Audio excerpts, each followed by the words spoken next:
Pa pa pa pa pa pa pa. Dum dum. Pa pa pa pa pa pa pa. Pa pa pa pa pa pa pa pa pa pa.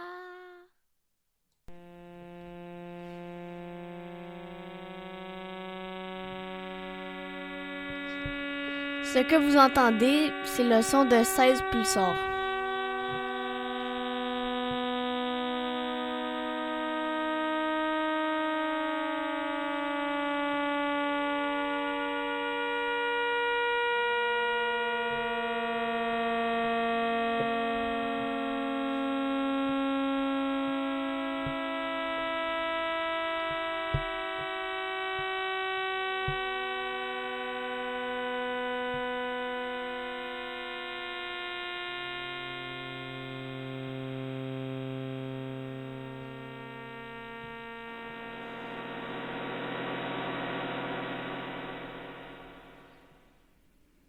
Wow, ça c'est un petit peu creepy.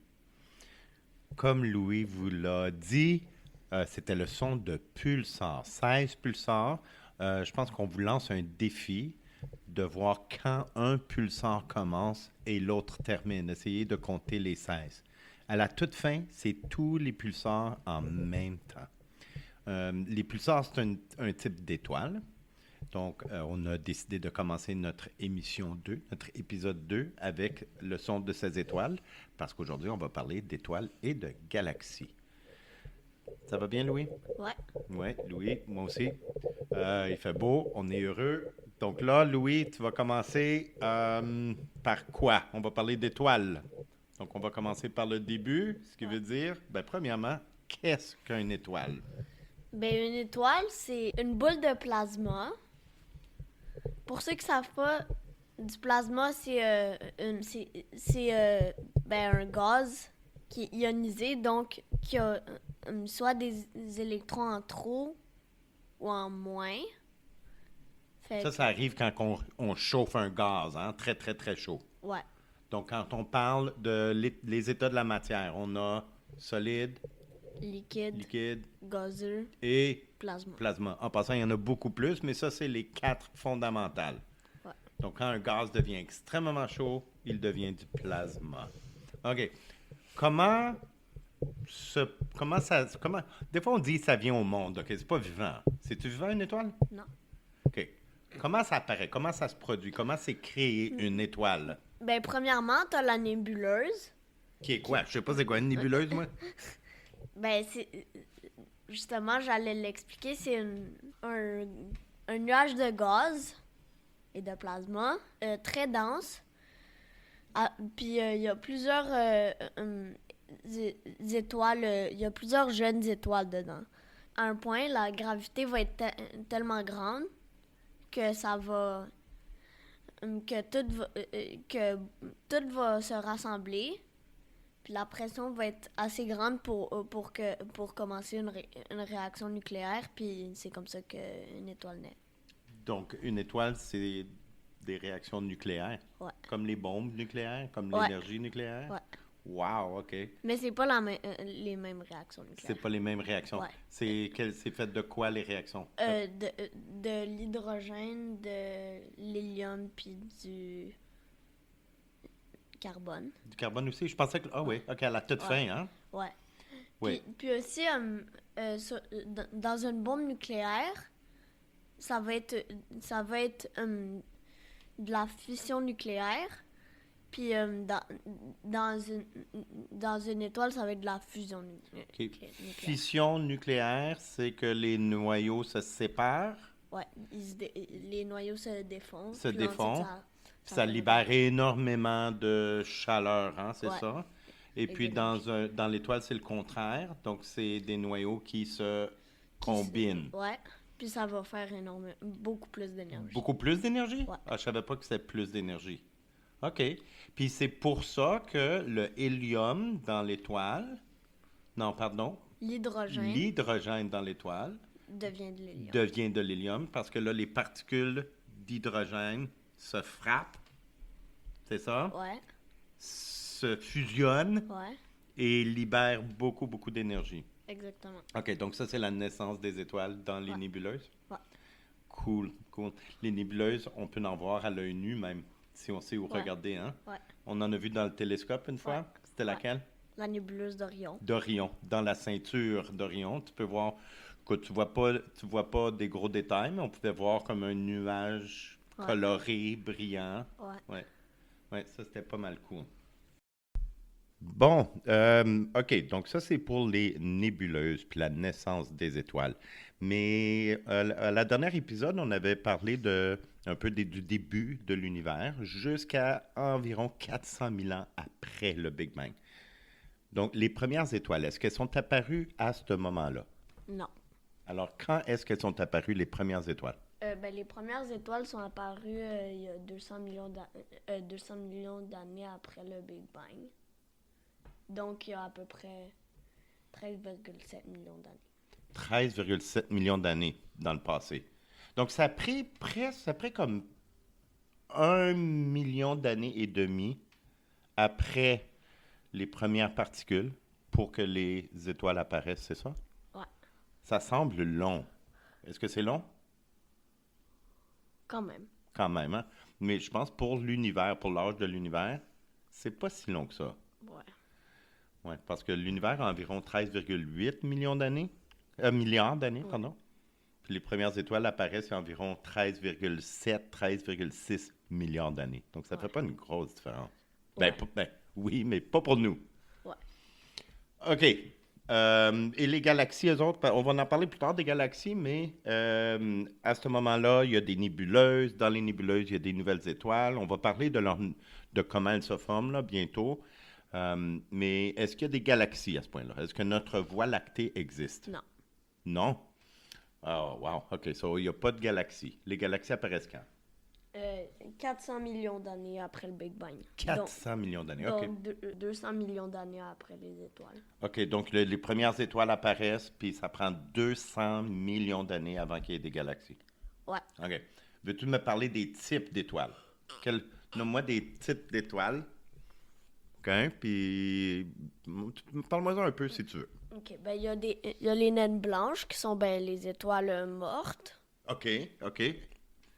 Les naines rouges qui sont les deuxièmes plus petites après les naines blanches.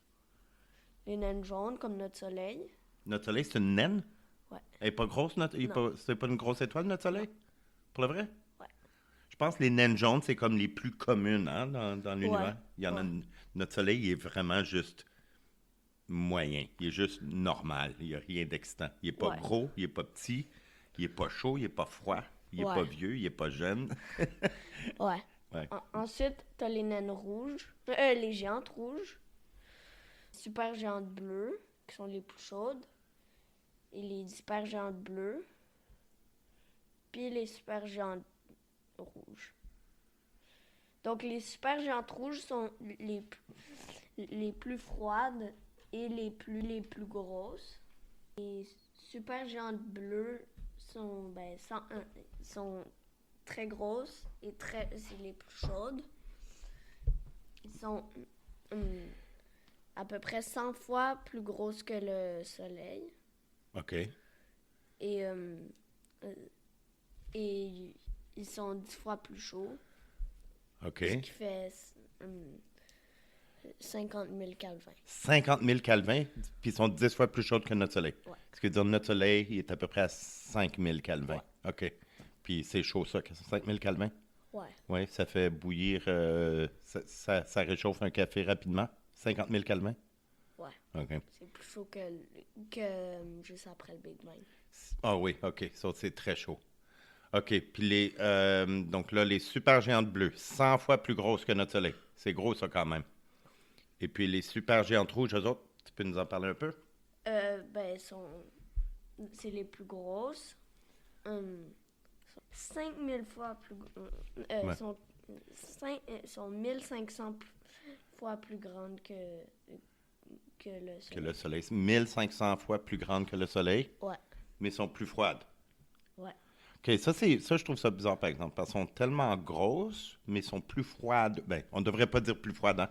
On devrait dire sont moins chaudes. Ouais. Parce qu'elles sont quand même chaudes. Hein, sont quoi? C'est 4000 Kelvin.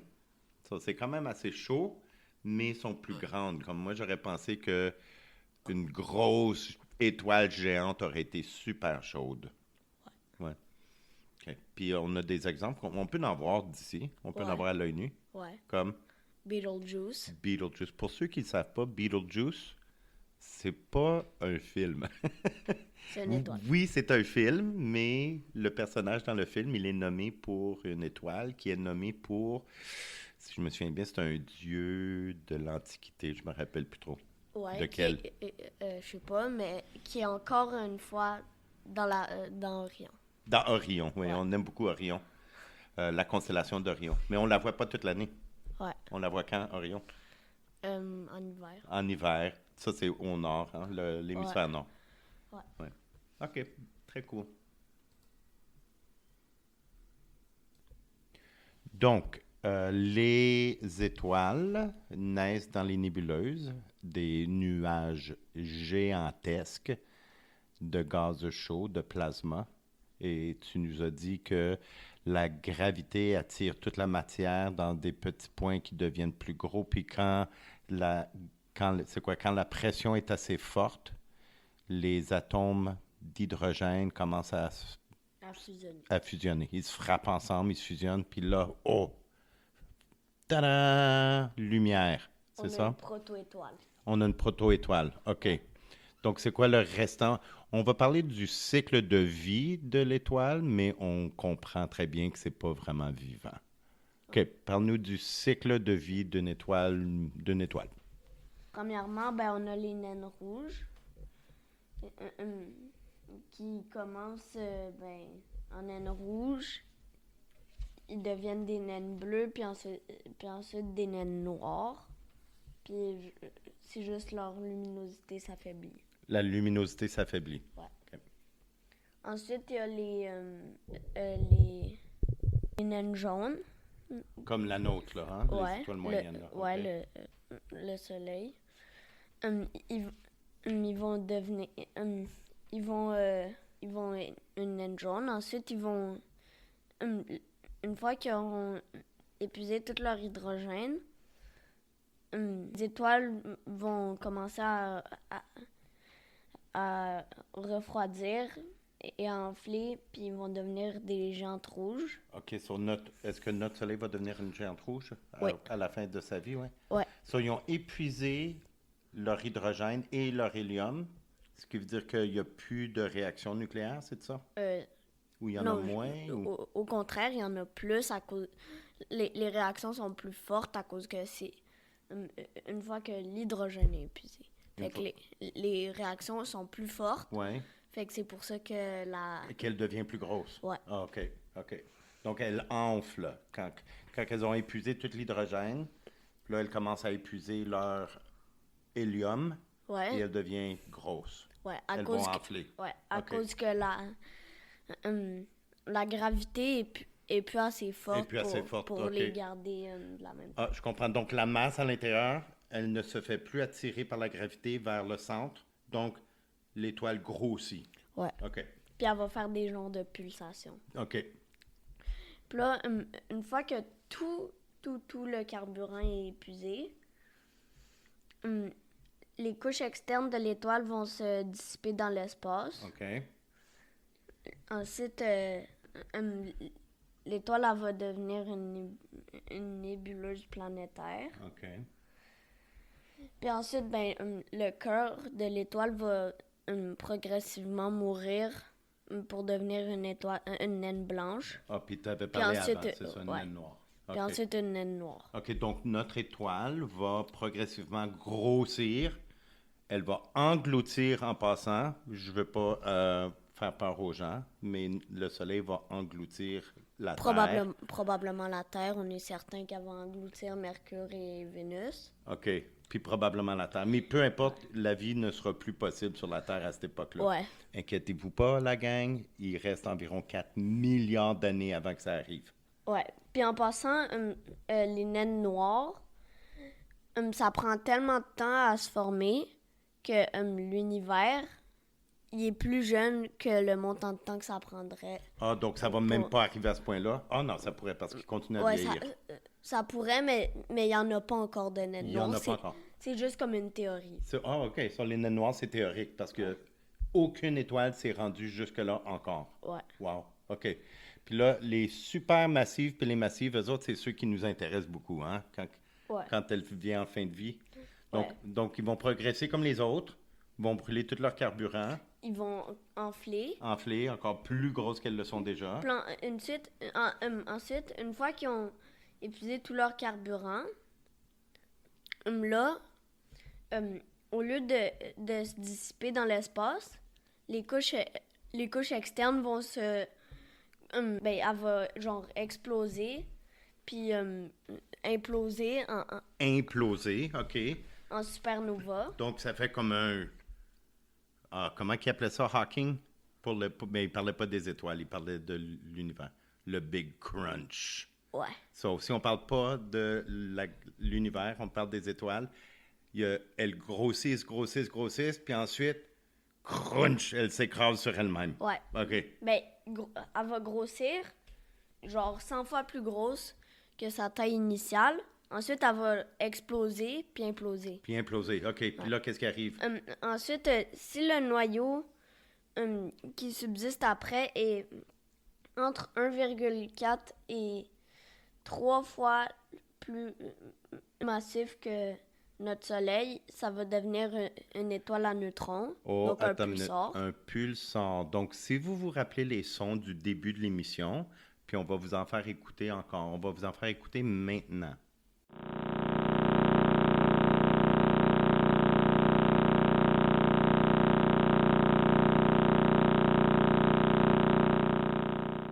Ça, c'était le bruit de pulsar. Et puis, donc, explique-nous. Donc, les étoiles à neutrons, des pulsars. Explique-moi, c'est quoi le bruit qu'on entend, là? Chaque clic Oui. que vous entendez peut-être pas, à cause que c'est tellement rapide, va être... c'est une rotation sur lui-même. Une rotation. Donc, ça fait clic, clic, clic, clic, clic, clic, clic de même. Ouais. Mais on l'entend presque pas. Est-ce que tu te rappelles celle qui va le plus vite, là? Tu me l'avais dit à un point. Ouais.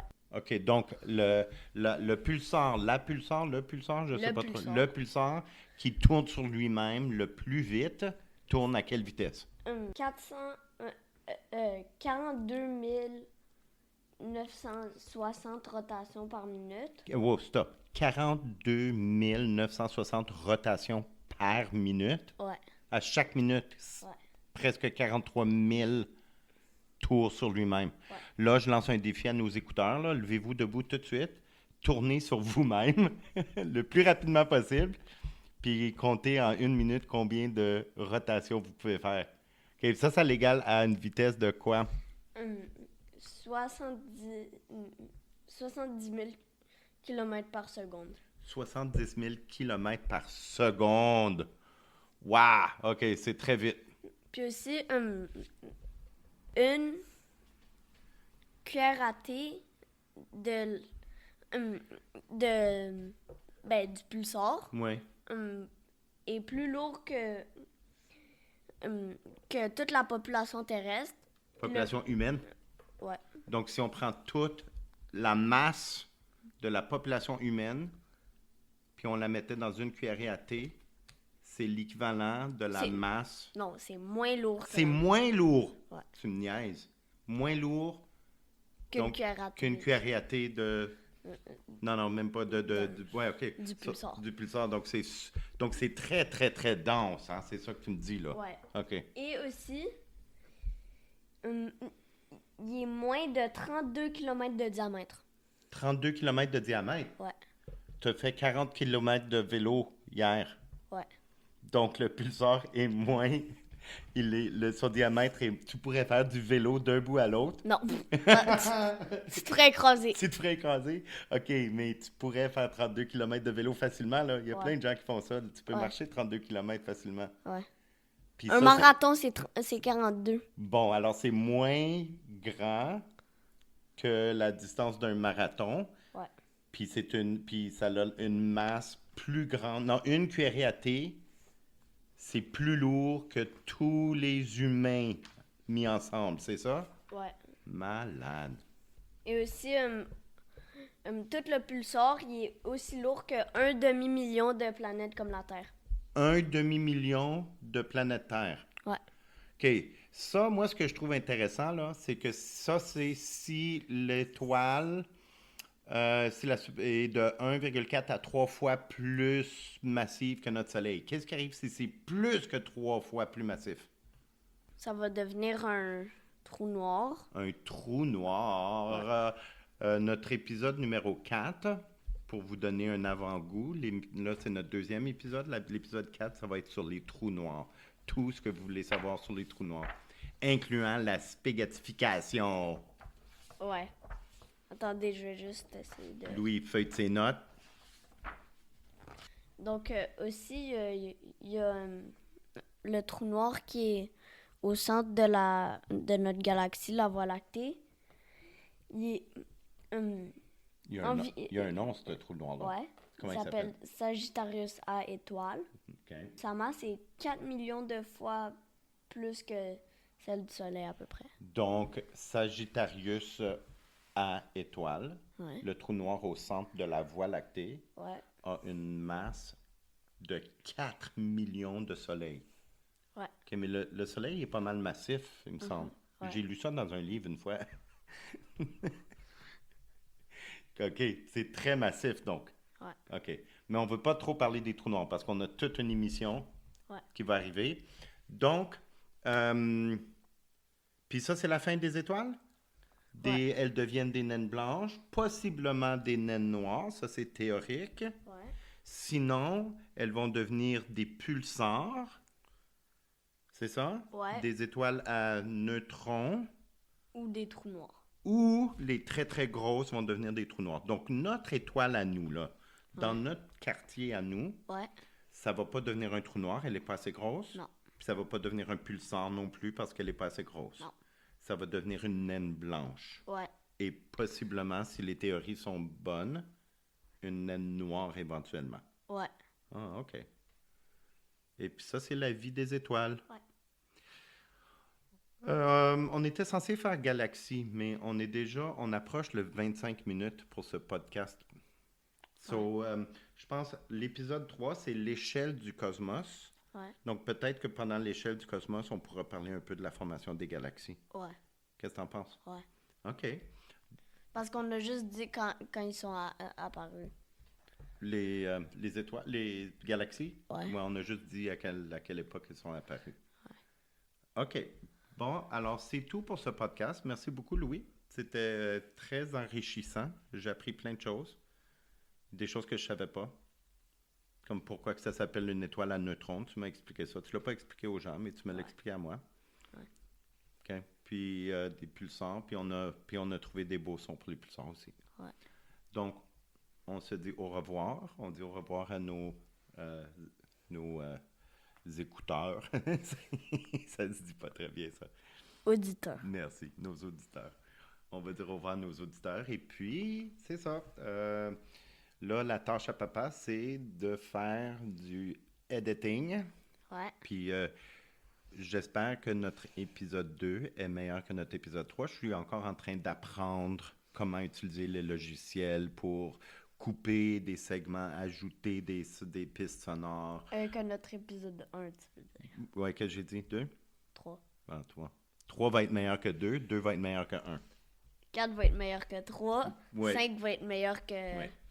Puis juste pour finir, parce qu'on ne l'a pas dit à la première émission, mais il faudrait citer nos sources un peu là. Donc, on s'est inspiré beaucoup du livre Super Espace, l'univers comme vous ne l'avez jamais vu, de Urtubise. La collection Urtubise est vraiment bonne. Ouais. Ouais, hein? On l'a lu souvent, il y a des belles images. Puis Super Espace, Super Terre, on aime beaucoup aussi. Super Requin. Il y a toutes sortes de choses, mais c'est une belle collection. Donc, si vous avez le goût d'en apprendre plus, là, je vous suggère le livre. Il y en a plein. J'ai Super Terre, Super Requin, Incroyables animaux. Les dinosaures. Ouais. Incroyable dinosaure aussi. Ouais. On s'est aussi inspiré de... On a regardé des vidéos. Louis a regardé des vidéos de Neil deGrasse Tyson. Ouais. Donc, si vous voulez le chercher à l'Internet, il fait beaucoup, beaucoup de podcasts puis de vidéos podcasts. C'est un astrophysicien. Il est drôle. Oui, hein? Puis il fait toutes sortes... Il vulgarise, c'est un bon vulgarisateur. Et on a écouté une vidéo du du professeur Brian Cox qui nous a parlé des trous noirs. Donc, on va peut-être le renommer quand on va faire les trous noirs. Ouais. Sur ce, on vous dit au revoir et à la prochaine.